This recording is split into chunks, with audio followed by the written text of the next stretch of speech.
selamat siang. Welcome back to my channel Indra 64. Terima kasih buat teman-teman, buat rekan-rekan sales di mana kalian berada yang sudah subscribe, Bapak Ibu dan segalanya yang saya tidak bisa sebutkan yang telah nonton channel saya di Indra 64. Kiranya kalian akan diberi keberkahan, diberikan rezeki dan bisnis Bapak Ibu ramai dan segala apa yang kalian butuhkan terjadilah.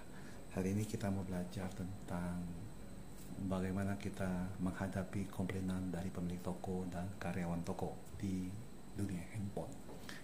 Yang saya memberikan adalah ketika ada komplainan dari pemilik toko, kita bicara pemilik toko, kita harus mengetahui komplainannya apa dulu, itu satu. Yang kedua, pengiriman barang yang tentunya yang barang rusak yang dikomplain tanggal berapa.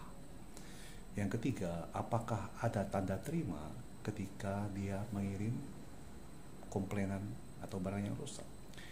Yang keempat adalah apa isi kalimat dalam tentunya yang keterangannya di tanda terima tersebut. Kenapa saya bicara seperti ini? Supaya pertama tidak miskomunikasi dengan pemilik toko, dan kedua ada beberapa hal dari sisi pemilik toko yang mungkin kurang mendetil. Bahasa mereka adalah yang penting saya sudah kirim tanggalnya segini, dan mungkin karyawan yang mengerjakan hal itu dan langsung dikirim, tidak tertulis dengan keterangannya. Itu yang pengalaman saya ketika menghadapi. Dan tentunya sebagai sales di mana kita berada, kita harus mengedukasikan juga kepada pemilik toko bahwa ketika Bapak Ibu retur barang ke pusat tentang ke prinsipal atau distributor harus ada keterangannya, kerusakannya apa, pemiliknya punya siapa atau punya user atau pelanggan, dan apakah ini servis, harusnya ada keterangan diharapkan kirim balik dan mohon dikonfirmasi, biasanya seperti itu. Ada beberapa hal ketika juga pemilik toko, pelanggan mungkin sudah administrasinya sudah lengkap, sudah tahu cara-caranya, prosedurnya, tetapi ada beberapa hal menjadi pertimbangan kami adalah bagaimana ketika pemilik toko menginformasikan juga kepada kami supaya barang ini tolong diproses dan kirim kembali ke toko kami. Ada juga pemilik toko mungkin merasa ketika ada barang rusak dia simpan ke tokonya, nanti ketika sudah banyak baru dia kirim ke kantor pusat. Saran saya buat pada pemilik toko, ketika Anda lakukan itu tentunya ada beberapa tipe-tipe yang model-model yang lama, dan tentunya stok kami mungkin masih ada, kami akan tukar. Ketika tidak ada stok, kami tidak akan bisa tukar. Dari sisi harga memang ada penurunan harga. Seharusnya pemilik toko mengerti ke depannya supaya lebih baik ketika Anda mungkin kuantitinya 20 atau 30 unit atau piece, Anda bisa mereturkan ke distributor supaya administrasinya tetap lancar. Pengalaman ini saya memberikan bukan saya merasa dari sisi prinsipal distributor berasa benar, tetapi ini kan sebagai masukan buat para pemilik toko.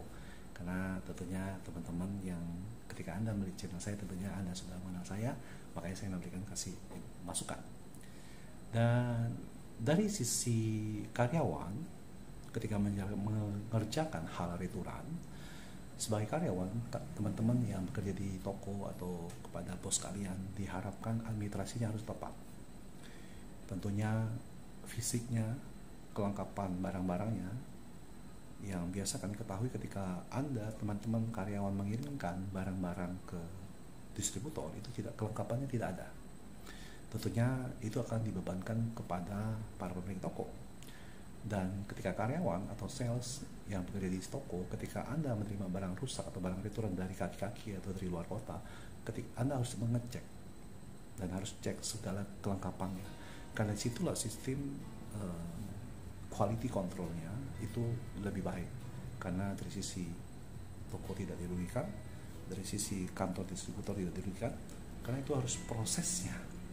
Pengalaman saya ketika saya bekerja di suatu merek handphone terkenal waktu zaman tahun 2004, sistem apa yang kami kerjakan adalah ketika barang datang kami akan cek semua pelengkapannya. Dan ketika ada barang rusak, kami akan cek lagi kelengkapannya lengkap atau tidak. Dari situ tidak ada pihak yang dirugikan tentunya, tetapi tentunya ada prosesnya, ada sistemnya. Buat teman-teman dimanapun kalian berada sebagai pemilik toko atau kantor handphone, ketika Anda memberikan informasi kepada sales distributor atau prinsipal di dunia handphone, lebih baik secara detail, bukan masalah kerapiannya. Oh, ini produk tidak terkenal, ada produk yang terkenal. Ketika Anda melakukan produk terkenal tidak terkenal pun, itu dari sisi administrasi itu sangat memudahkan kami untuk mengeceknya. Ada beberapa 3 hari yang lalu ada teman saya bertanya, bagaimana ketika saya mau memulai mengambil produk kamu, ketika ada bermasalah di lapangan, apakah itu bisa dibantu? Tentunya dari sisi prinsipal distributor kami bisa membantunya. Dan yang saya mau katakan ini, ketika kita sales menghadapi komplain dari karyawan toko atau pemilik toko, walaupun bahasa basinya karyawan toko tidak ada, mungkin say selamat pagi atau mungkin permisi dengan Pak siapa ini, itu tidak ada. Tetapi yang saya ambil pelajari adalah ketika kita sebagai sales, bukan masalah etikanya, tetapi yang saya dapatkan ketika saya menghadapi komplainan seperti itu, saya akan tentunya merespon dengan sebaik-baiknya. Keterbatasan kita dalam hal tentunya kita inginnya sesuai dengan apa yang kita inginkan, bahasanya, tutur katanya, edukasinya, dan segalanya. Tetapi kita tidak bisa mengharapkan karyawan toko merespon positif kepada kita. Ada banyak hal yang ketika saya hadapi tentang komplainan toko itu, ada beberapa karyawan toko mungkin kata yang saya bilang ada yang tidak sopan atau seperti apa, tetapi saya merasa saya harus layani mereka karena mereka adalah karyawan pemilik toko. Dan dari situ yang saya pelajari di sini, apapun yang mereka komplain, ketika kita bekerja sebagai distributor, sebagai prinsipal, kita harus melayani mereka. Karena ketika kita merespon yang baik, bahasa yang baik, memberikan informasi yang baik, dan juga tentunya bahasa yang baik, disitulah orang bisa menilai bahwa kinerja kita bagus atau tidak bagus.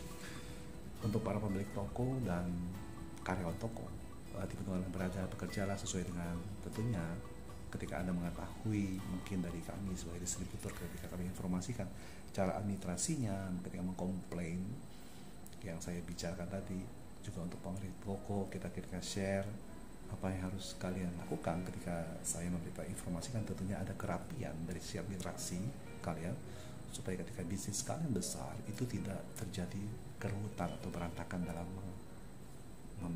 mengcover administrasinya. Yang saya alami, yang saya beberapa hal ketika saya handle komplainan itu adalah saya merasa saya harus lakukan yang terbaik walaupun tidak sesuai dengan standar operasional di distributor prinsipal. Tetapi yang saya mau dikatakan adalah bagaimana kita sebagai sales harus memberi kontribusi tentunya dalam melayani para pelanggan, pemilik toko dan karyawan. Itu saja teman-teman yang saya bisa berikan tentang bagaimana kita menghadapi komplain. Ada sisi yang lain, sebenarnya masih banyak saya harus berikan uraiannya karena mungkin waktu dan tentunya secara detail mungkin terlalu panjang. Kiranya dapat membantu untuk para pemilik toko dan karyawan toko ketika Anda mengkomplain atau meretur barang ke distributor dan prinsipal. Kiranya ini sangat membantu. Mohon maaf kalau ada salah kata. Terima kasih. Yang jangan lupa subscribe.